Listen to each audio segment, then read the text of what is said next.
Ay bu dünyada gıybat töhmüt edinin, bu dünyada gıybat töhmüt edinin, imanın açar tenden el çeker gider. Görüpçülük edip bikar yatanın, bir havar kalacaklar ırsalı gider.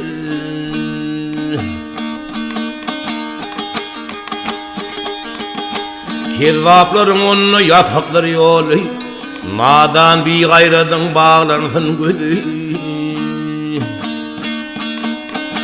Övüncün mollolun lal bolur dili, onu münafıklar cehennem gider.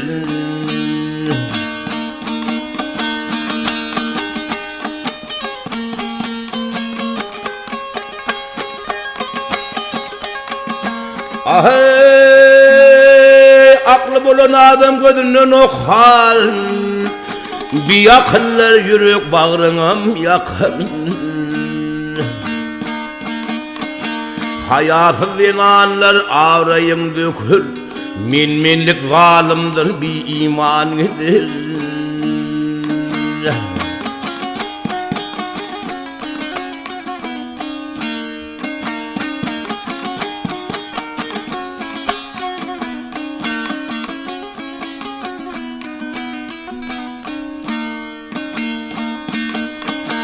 Halal Müslümanlar mihman höyürler, illi barın edip tağım koyurlar. Destirhanı yazıp oyun soyurlar, sahip olan kişi cennete gider.